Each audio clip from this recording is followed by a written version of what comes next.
Fala aí, gente, tudo bem? Hoje eu vou fazer mais uma reflexão aí, né?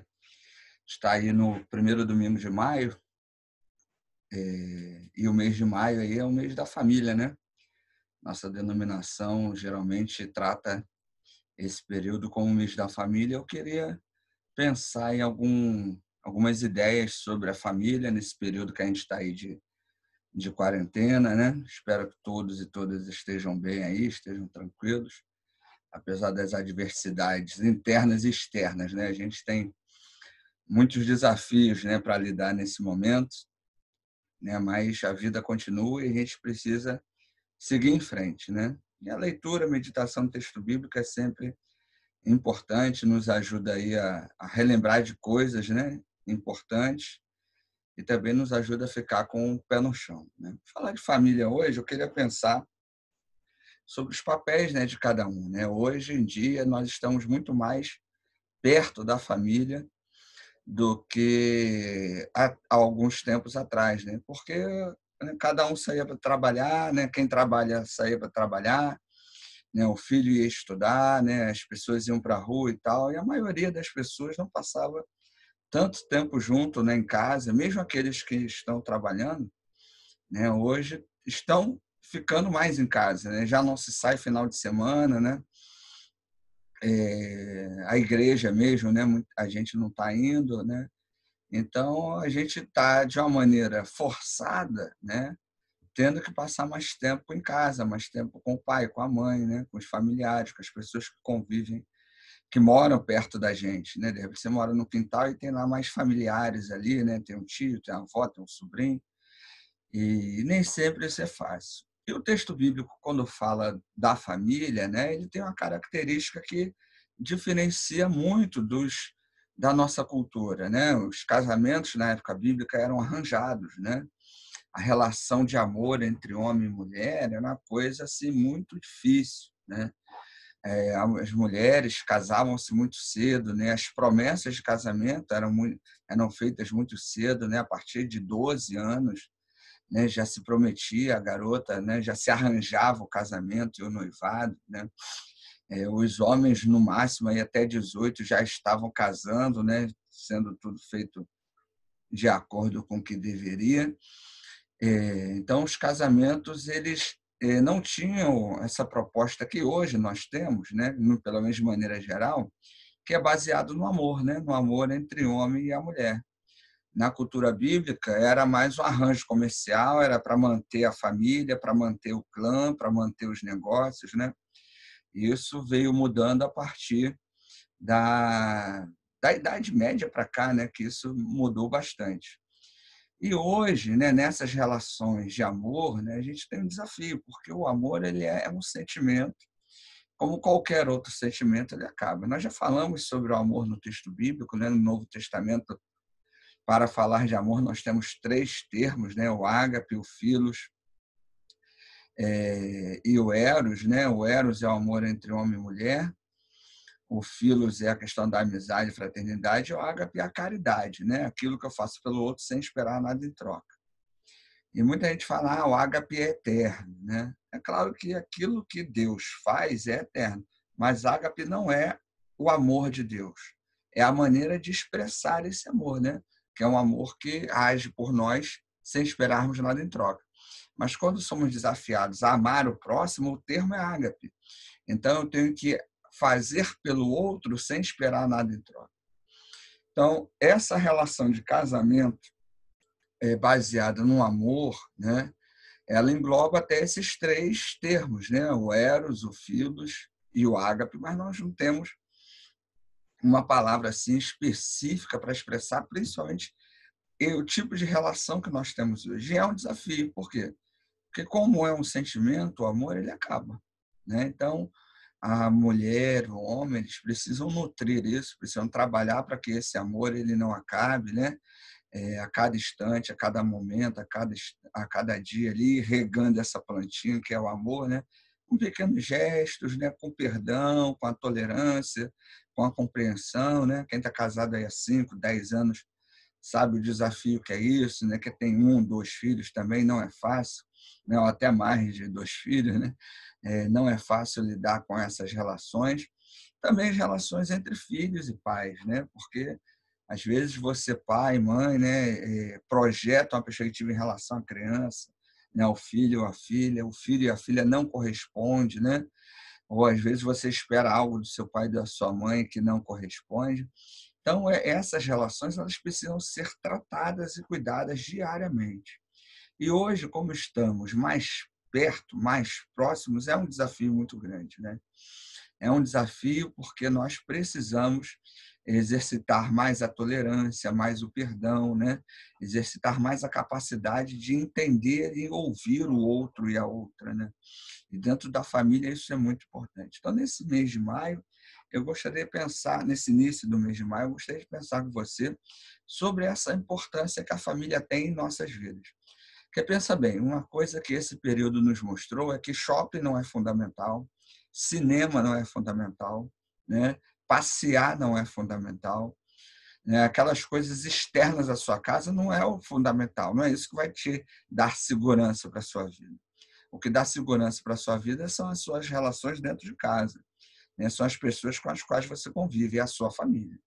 E aí não importa se vive você e sua tia, você e a sua avó, né? Você e a tua esposa, você e o teu esposo, ou só os irmãos que estão aí vivendo juntos, mas são essas pessoas que realmente vão dar condições de você manter a cabeça em pé e seguir em frente.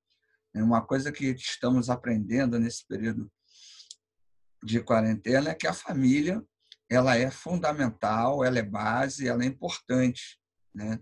E com certeza pessoas que têm famílias desestruturadas nesse momento estão sofrendo muito, né? Porque as relações já estavam desestabilizadas, né? Já estavam aí minadas, né? Quebradas de alguma forma. E se não houve ali um conserto, né? Não houve ali uma decisão dos entes familiares de se acertarem, as relações estão muito piores nesse momento, né? E mesmo tendo dinheiro, porque não é a falta de dinheiro que vai trazer a estabilidade na família. Não é só a doença que vai trazer a estabilidade. A doença, né, a falta de dinheiro, o desemprego, tudo isso são preocupantes e são problemas que atrapalham as nossas relações familiares. Mas se você tem uma família bem estruturada, se você tem uma boa relação com o esposo, com a esposa, com os teus pais, com a sua família, você consegue passar por isso, você consegue lidar com isso de uma maneira melhor. Então, entenda, a primeira coisa que eu gostaria que você entendesse nessa reflexão é que a família é fundamental e a gente precisa aprender a cuidar dela.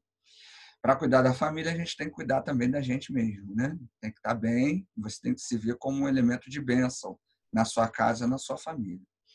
Então, primeira coisa para você pensar nesse mês de maio, né, é o valor e a importância que precisamos dar à nossa família. Eu queria ler um texto com vocês, nós já lemos esse texto em vários momentos, mas esse texto nos lembra aí, né, algumas orientações sobre como lidar, né, com as nossas famílias.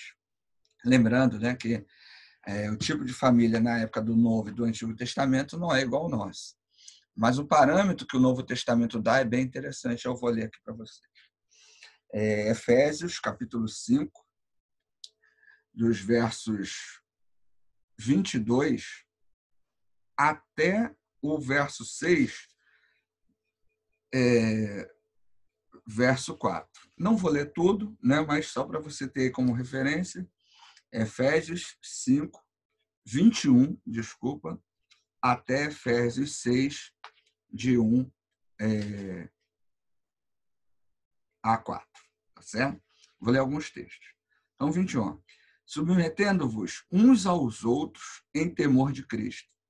As mulheres aos maridos como ao Senhor, porque o marido é a cabeça da mulher, tal como Cristo é a cabeça da igreja, ele mesmo do corpo. Mas tal como a igreja está submetida a Cristo, do mesmo modo as mulheres aos maridos em tudo. Maridos, amai as mulheres. Aos maridos, amai as mulheres, tal como Cristo amou a igreja e se entregou por ela, para que a santificasse, depois de a ter purificado, como o banho da água na palavra. Aí vou ler agora o 6, de 1 a 4. Filhos, obedecei aos vossos pais no Senhor, pois isto é justo. Honra o teu pai e a tua mãe. Esse é o primeiro mandamento em promessa, para que sejais feliz e tenhas uma vida longa na terra. E vós, pais, não provoqueis os vossos filhos, mas criai-os na educação e na admoestação do Senhor. Esse texto traz alguns detalhes que eu gostaria de pensar com vocês. Primeiro, no verso 21, ele vem dar o parâmetro para a relação entre marido e mulher e filhos, submetendo-vos uns aos outros em temor de Cristo. Parâmetro para que eu e você possamos lidar com os nossos entes familiares é Cristo.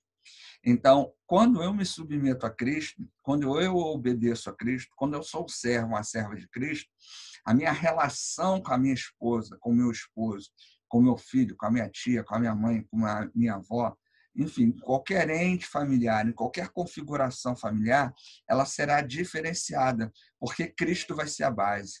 Então, Cristo que amou, que perdoou, que foi caridoso, que entendeu, compreendeu, que chorou, que se alegrou, eu vou tê-lo como exemplo no trato com a esposa, no trato com o esposo, no trato com os filhos, no trato com os pais, com o sobrinho e assim por diante.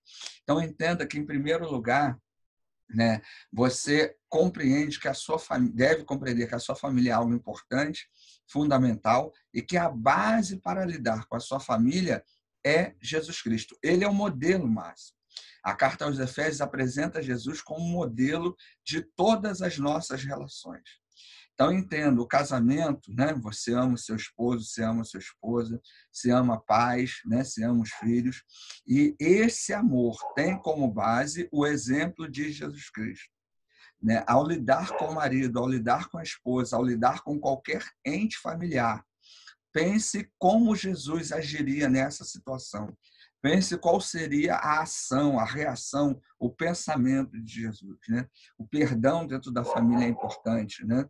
A compaixão, né? O amor, para que nós possamos, né, lidar com as várias diversidades que passamos dentro de casa.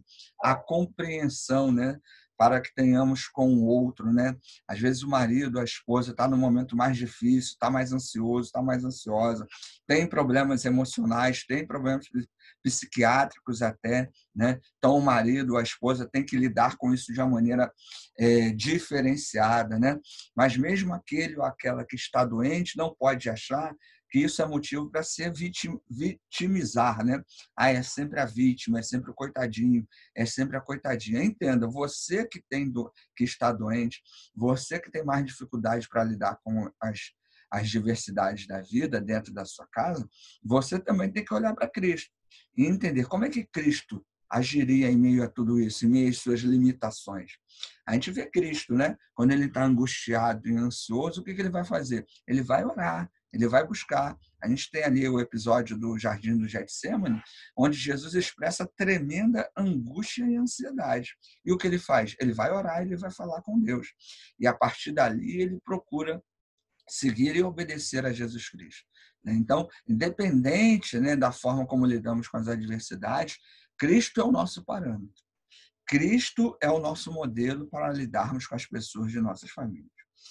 Segundo versículo aqui, né, o texto vai dizer assim: as mulheres, né, aos maridos como ao Senhor. Entenda que na sua Bíblia deve estar assim, ó, as mulheres se submetam, né, aos seus maridos. Esse termo se submetam não está no texto grego. Por quê? Porque o texto ele é uma sequência do verso 21. Vou repetir, preste atenção. A partir do 21. Submetendo-vos uns aos outros em temor de Cristo. As mulheres aos maridos como ao Senhor. Né? E aí segue. Então, esse termo, no verso 22, em grego, ele não existe. Certo? Então, alguns autores vão até dizer, fazer uma relação interessante. Né? O autor aos Efésios diz que as mulheres precisam se submeter e os maridos precisam amar. Né? E aqui é um termo, é uma ideia muito interessante. Né? É claro que a gente já conversou sobre isso, né? Que as relações familiares hoje são muito diferentes. A mulher ela não é subserviente, ela não é escrava do marido. Né? Aquela ideia de um homem ser o sacerdote da casa era uma ideia do Antigo Testamento. Quando Jesus Cristo morre na cruz, ressuscita, o sacerdócio ele se torna universal, porque agora todos nós somos sacerdotes e sacerdotisas em Cristo. Então, não é só o homem que manda na religião da casa hoje. Não é só o homem que intercede, que ora. A mulher, o filho, o tio, a avó também. Por quê? Porque tudo que fazemos é em Cristo. Mais uma vez, Cristo aparece como modelo. Mas a relação que Paulo quer expressar aqui é que, assim como Cristo foi obediente a Deus, né? E a igreja é obediente a Cristo, as mulheres também precisam ter uma boa relação com os seus maridos. No verso 25, a gente vê lá, ó, maridos, amai as mulheres, tal como Cristo amou a igreja. Então, o amor do marido aqui pela mulher também não é aquele amor que a obriga, que faz dela uma escrava, que faz dela uma empregada, que faz dela submissa total à vontade dele. Mas é o amor igual ao de Cristo, aquele amor sacrificial, aquele amor que entende que a pessoa é o tudo para ela, é importante, é a base, é o fundamento. Né? Então, Cristo, quando morreu, ele morreu porque ele se importou com cada um de nós. Então, as relações que o autor de Efésios vai colocar aqui não é de submissão de um para com o outro, não é da ideia de que o marido manda e a esposa obedece, não é de que quem ganha mais que tem que obedecer, mas é que Cristo é o nosso modelo maior nas nossas relações familiares. Nesse mês de maio, a gente tem que pensar nisso. Seja o exemplo, seja o reflexo de Cristo dentro da sua casa. O que você faz, o que você fala, o que você age, tem que refletir Cristo dentro da sua casa. Porque não adianta a gente querer salvar o mundo, né? Salvar a vizinhança, salvar todo mundo, se dentro da nossa casa nós não somos reflexos de Cristo. E lá no capítulo 6, né? Depois você lê o texto todo aí, está com tempo, está em casa, né? Vai dizer o seguinte: filhos, obedecei a vossos pais. Isso aqui também é muito interessante, né? Porque o modelo da relação do filho para com o pai também é Jesus Cristo. Nós precisamos hoje entender, né? Você que é filho, né? Filha aí, e você que é pai, entender que o filho realmente ele carece ser instruído e ensinado. Lamentavelmente hoje as crianças elas têm muitos elas querem muito, né? Eu já vi criança dar na cara do pai e da mãe, né? Criança de 4, 5 anos. Eu fiquei assim horrorizado. Era pastor de uma igreja, quando eu vi isso, e o pai não fez nada. A mãe falou: filhinho, o que é isso? Eu não podia, o que eu ia falar? Né? Eles viram a minha cara de espanto, né? Mas não tinha nem o que fazer, né? Tinha conversado até com eles depois, mas eles achavam que era normal. Né? Enfim, essa é uma relação ruim, essa é uma relação doentia, né? Porque a criança ela precisa entender que quem orienta, quem educa, né? É o pai, é a mãe, e você, pai e mãe, precisa se impor em relação ao seu filho, à sua filha, mas se impor tendo Cristo como modelo. Porque não é porque você não foi médico, não é porque você não foi bailarina, que a sua filha ou o seu filho tem que ser aquilo que você não conseguiu ser. Então, a gente precisa ter muito cuidado nessa relação. E você, filho, não pode agir para com seu pai e para com a sua mãe como se eles tivessem a obrigação de realizar o seu querer e a sua vontade. O texto aqui vai dizer, ó, honra o teu pai e a tua mãe, né? Esse é o primeiro mandamento com promessa. A ideia do Antigo Testamento, obviamente, né? O texto aqui faz uma alusão ao texto do Antigo Testamento, é de que antigamente os negócios eram familiares. Então, quando o filho honrava pai e mãe, ele conseguia ter uma vida mais longa. Por quê? Porque ele estava cuidando dos negócios da família. A relação aqui não é comercial, mas é uma relação para que você, ao obedecer pai e mãe, ao cuidar dele, dela, sua vida vai ser uma vida mais feliz. Existem pais e mães que são difíceis, existem pais e mães que, por diversos problemas, não cuidaram bem de seus filhos e não cuidam bem de seus filhos. Mas a minha sugestão para você que passa por essa situação, ou já passou, entenda que a maneira de você lidar com isso é tendo Cristo como modelo. Já falamos sobre isso, existem momentos que você precisa se afastar, existem momentos que você precisa estar longe, mas ainda assim entenda que Cristo é o modelo. Então ore, busque, peça orientação a Deus para que Ele te mostre o que fazer e como lidar com pais difíceis. porque tem pais que são realmente difíceis, né? Existem relações familiares que são rodeadas por questões muito complicadas. E é claro que numa reflexão como essa, eu não tenho manual, não tem receita para isso, né? Na verdade, não existe manual nem receita para isso, né? Mas busca Cristo, busca Deus, e com certeza ele vai te ajudar a lidar com isso, né? Com essas situações, principalmente nesse momento que estamos mais próximos aí, né?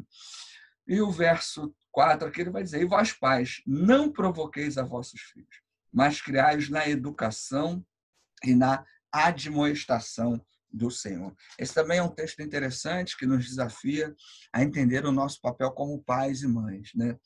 Nós precisamos, né, mostrar aos filhos, né, mostrar aos nossos parentes, né, a educação cristã, né, aquilo que Cristo realmente requer de cada um de nós. Jesus Cristo ele valoriza a vida, ele ama, perdoa, caminha a outra milha, né? E em tempos de coronavírus, tempos de pandemia, cada um aí preza pelo seu, né? O individualismo está muito presente, a arrogância muito presente aí, né? Pessoas aí defendendo bandeiras que não são cristãs, se dizendo cristãs, políticos se dizendo cristãos e não tem nenhuma atitude cristã. Em meio a tudo isso, nós precisamos de uma educação que reflita Cristo, que tenha Cristo como modelo. Uma educação dentro de casa, em primeiro lugar, né?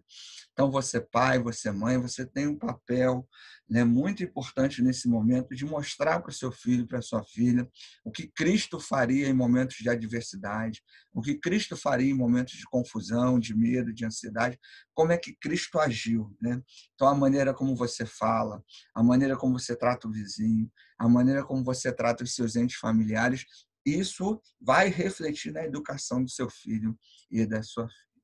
Então, meus irmãos e irmãs, a partir desse texto de Efésios, nós temos aí uma pequena ideia, né? Alguns valores, alguns caminhos para que nós possamos pensar em como continuar dando importância para a nossa família. Entenda, Cristo é o modelo principal nas nossas relações familiares. Não é simples, não é fácil seguir o exemplo de Jesus Cristo, né? Muita gente está preocupada em salvar e evangelizar o mundo e esquece da própria família. E evangelizar dentro da própria família, testemunhar dentro da própria família, ser crente dentro da própria família, é uma grande dificuldade. Por quê? Porque é o local onde nos sentimos à vontade, né? Onde as nossas barreiras são quebradas. Então, é um desafio muito grande. Mas eu entendo e creio que Deus está com você nesse desafio, Ele esteve com você até aqui e continuará presente na sua vida. Então, cumpra o seu papel de seguir o exemplo de Jesus Cristo. Olhe para a sua esposa, para o seu esposo, para o seu filho, para a sua filha, e entenda que eles precisam olhar para você e ver Jesus Cristo. Isso não é fácil, mas nós contamos com a ajuda de Deus, do Espírito Santo e de Jesus Cristo para nos ajudar nessa caminhada. Então, que em meio a tudo isso, Deus continue aí te ajudando, você possa ter aí um bom restante de dia, de noite, de tarde aí, né? Não sei quando você vai estar vendo essa reflexão, mas que durante esse mês de maio você possa pensar, refletir, né, a importância que a sua família tem na sua vida e você possa também compreender que você é importante para a sua família. Perceba, você está sem shopping, você está sem ir na praça, você está sem ir na praia, você está sem fazer compras, sem passear. Nada disso é realmente importante. O importante são aquelas pessoas que estão com você dentro da sua casa. É a sua família. Pense nisso. Olhe para Jesus. Siga o exemplo de Jesus. Valeu? Até mais.